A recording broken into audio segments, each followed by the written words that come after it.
સિહોર નગરપાલિકાએ સ્વચ્છતા બાબતે દિવાળું ફૂંક્યું, જ્યાં ત્યાં કચરાના ઢગેઢગ.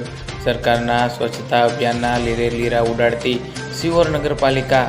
એક તરફ સરકાર સ્વચ્છતા અભિયાન ચલાવી રહી છે અને સ્વચ્છતા જાળવવા માટે દેકારો કરી રહી છે, ત્યારે લાખો રૂપિયાના ખર્ચે કાર્યક્રમો કરી લોકોમાં જાગૃતતા આવે તે માટે સ્વચ્છતા કાર્યક્રમો થઈ રહ્યા છે. તો લોકોને નહીં, અહીં નગરપાલિકાના કર્મચારીઓને જાગૃત કરવાની જરૂર છે, કેમ કે શહેરમાં જ્યાં જુઓ ત્યાં ગંદકીના થરેથર જામેલા છે અને નગરપાલિકાના કર્મચારીઓ કાર્યક્રમમાં ફોટા પડાવવામાંથી ઊંચા આવતા નથી. તો શહેરની ગંદકી ક્યાંથી દેખાય?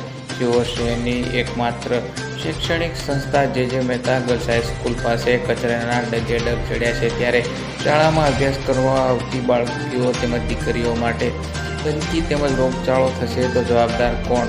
શાળાના આચાર્ય દ્વારા લેખિત તેમજ મૌખિક રજૂઆત કરવામાં આવી છે, છતાં કુંભકર્ણની નિંદ્રામાં સૂતેલા કર્મચારીઓનું પેટનું પાણી નથી હલતું. જ્યારે 2 દિવસ અગાઉ બાદ પણ દેદાજીના કુવા પાસે આવેલ શાળા નંબર 1ના આચાર્ય દ્વારા ચીફ ઓફિસરને લેખિતમાં તેમજ મૌખિકમાં રજૂઆત કરવામાં આવી હતી અને આ બાબતે વારંવાર કેટલી રજૂઆતો આવે છે, પણ સફાળું તંત્રના કર્મચારીઓ આળસ મરડીને ઊભા થતા નથી. તો જોઈએ સિહોર શહેરમાં સ્વચ્છતા અભિયાનની કામગીરી કેવી ચાલે છે અને કોણ ચલાવે છે.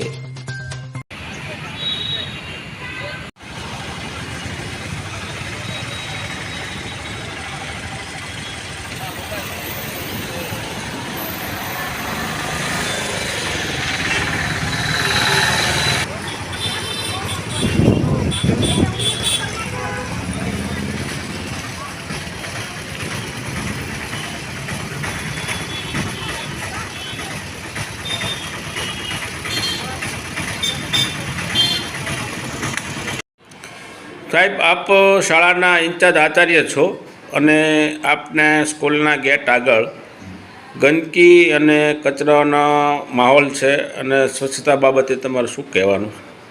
નમસ્કાર.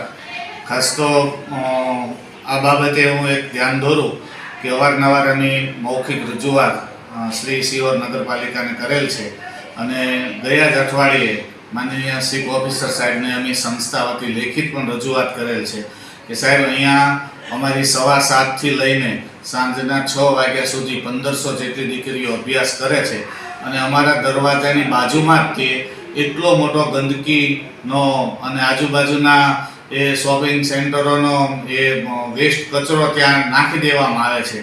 તો આ રોડ ઉપર એટલી બધી ગંદકી થાય અને ગાયો અને એ દ્વારા એ ગંદકીને ઠેઠ અમારા દરવાજા સુધી લઈ આવાય અને જેથી વિદ્યાર્થીઓને આવન જાવનમાં ખૂબ તકલીફ પડતી હોવા છતાં અમે સાહેબશ્રીને વારંવાર રજૂઆત કરેલ છે, પણ હજી યોગ્ય નિકાલ એનો થયો નથી.